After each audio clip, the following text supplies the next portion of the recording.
Hi friends, welcome to my channel Bengali simple কিচেনে সবাইকে অনেক অনেক স্বাগত। আশা করি তোমরা সবাই ভালো আছো, আমিও খুব ভালো আছি। আজকে আমি নতুন একটা ময়দা দিয়ে মিষ্টি রেসিপি তোমাদের সঙ্গে শেয়ার করতে চলে এসেছি। ময়দার জিলাপি বানানোর জন্য এখানে একটা বাটিতে বেশ অনেকটা পরিমাণের আমি ময়দা নিয়ে নিয়েছি। এবার এই ময়দার মধ্যে আমি দিয়ে দেব সামান্য বেকিং পাউডার। বেকিং পাউডার দিয়ে দিয়েছি। এবার দিয়ে দেবো সামান্য লবণ। এখানে আমি সামান্য লবণ ব্যবহার করেছি, তোমরা চাইলে লবণটা স্কিপ করে যেতে পারো। আর দিয়ে দেবো 1 চামচ ঘি।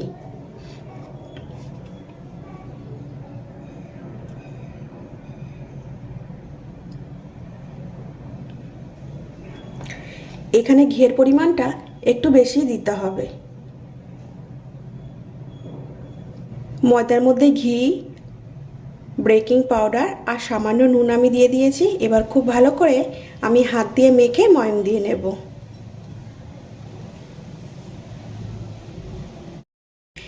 এখানে আমি ময়দায় কিন্তু খুব সুন্দর করে ময়াম দিয়ে নিয়েছি। ময়াম দেওয়া কিন্তু আমার একদম পারফেক্ট হয়েছে। এবার আমি এই ময়দাটা অল্প অল্প করে দুধ দিয়ে মেখে নেব। এখানে আমি দুধ দিয়ে মেখে নেব, তোমরা চাইলে জল দিয়েও মেখে নিতে পারো।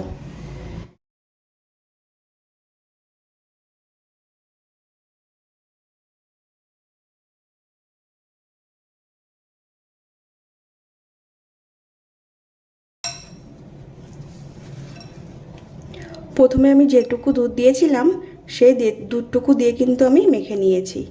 এর মধ্যে আমার আরও কিছুটা দুধের প্রয়োজন। আরও একটু দুধ আমি এর মধ্যে মিশিয়ে দিলাম। এবার আমি ময়দাটা একটু নরম করে মেখে নেব। এখানে ময়দা কিন্তু আমার নরম করে মেখে নেওয়া হয়ে গেছে। দেখো ময়দাটা আমি বেশ অনেকটাই নরম করে মেখেছি। এবার একটা ঢাকনা দিয়ে আমি 10 মিনিটের জন্য ঢেকে রেখে দেব।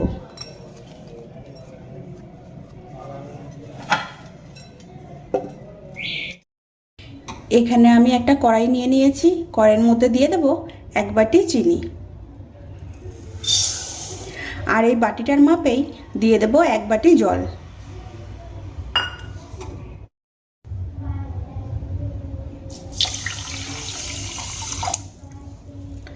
এবার আমি গ্যাসের ফ্লেম অফ করে দেব আর চিনিটা থেকে একটা চিনির শিরা বানিয়ে নেব।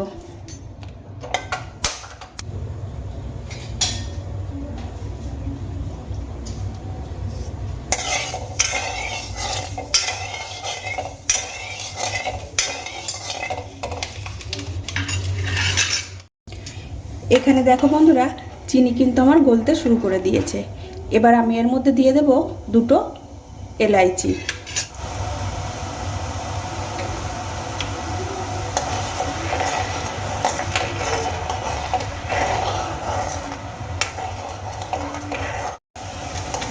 চিনি শিরাটা কিন্তু আমার প্রায় তৈরি হয়ে গেছে। খুব বেশি গাঢ় কিন্তু আমি এখানে চিনি শিরাটাকে বানাবো না। যখনই চিনি শিরাটা একটু আঠালো হয়ে আসবে আর হাতে দিয়ে দেখতে হবে, যখন চিনি শিরাটা একটু চিটচিট করবে তখনই মনে করতে হবে যে চিনি শিরাটা রেডি হয়ে গেছে। দেখো বন্ধুরা, এখানে আমি তোমাদেরকে দেখিয়ে দিই যে চিনি শিরাটা কি দারুণ হাতে চিটচিট করছে। তার মানে চিনি শিরাটা আমার একদম পারফেক্ট রেডি হয়ে গেছে। আরও 1 মিনিটের মতো ভালো করে আমি ফুটিয়ে নিলাম।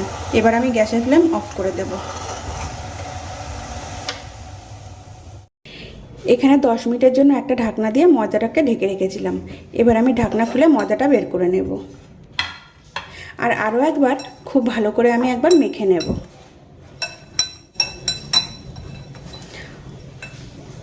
খুব ভালো করে ময়দা আমি মেখে নিয়েছি। এবার এই ময়দার থেকে ছোট ছোট লেচি কেটে নেব।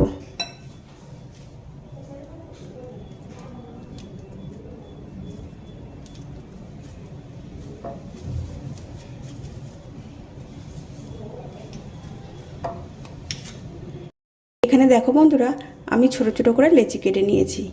এবার এর থেকে একটা লেচি আমি হাতে তুলে নেব।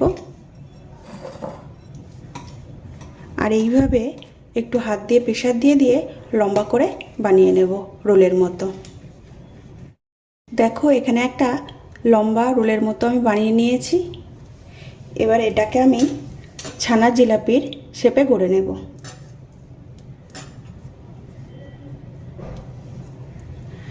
শেষের এই অংশটাকে একটু চ্যাপ্টা করে তার উপরে দুধ বা জল লাগিয়ে আমি এইভাবে পেছনে জুড়ে দেব।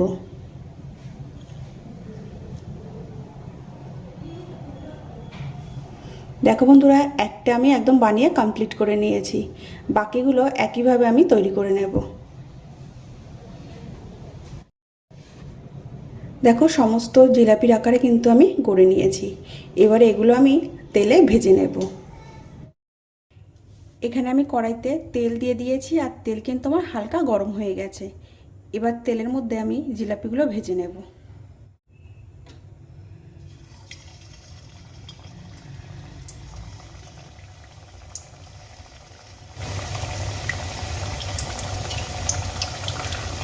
সমস্ত জিলাপি আমি একসঙ্গে ভাজবো না, আমি অল্প অল্প করে ভেজে নেব।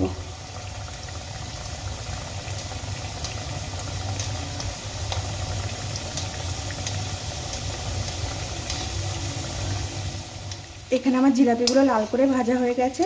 এবার আমি এগুলোকে তেল ঝরিয়ে তুলে আমি কিন্তু চিনি শিরার মধ্যে গরম গরম ছেড়ে দেব।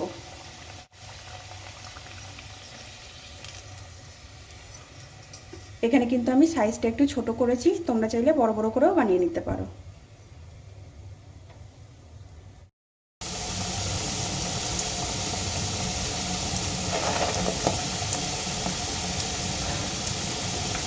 একইভাবে বাকি জিলাপিগুলো আমি ভেজে এই রসের মধ্যে কিন্তু দিয়ে দেব। এখানে দেখো বন্ধুরা, সমস্ত জিলাপি কিন্তু আমি রসের মধ্যে ভিজিয়ে দিয়েছি। আর এইভাবেই আমি 1 ঘন্টার মতো রসের মধ্যে জিলাপিগুলোকে ঢেকে রেখে দেব, যাতে করে জিলাপিগুলো মধ্যে রস একদম খুব সুন্দর করে ভরে যায় আর জিলাপিগুলো খুব সুন্দর নরম হয়ে যায়। এখানে দেখো বন্ধুরা, 1 ঘন্টা চিনির রসের মধ্যে ভিজিয়ে রাখার পরে আমি কিন্তু প্লেটে সার্ভ করে দিয়েছি।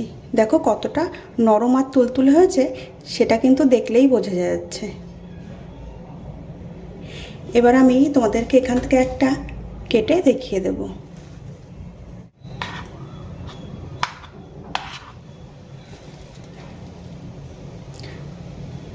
দেখো ভেতরে কতটা রস ঢুকেছে সেটা কিন্তু দেখলেই বোঝা যাচ্ছে।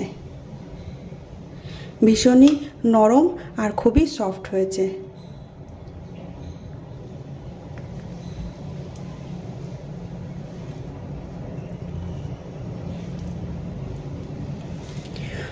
আজকের মতো ভিডিওটি আমি এখানেই শেষ করছি। আবারও দেখা হবে নতুন কোনো রেসিপির সাথে। তোমরা সবাই ভালো থাকবে, সুস্থ থাকবে।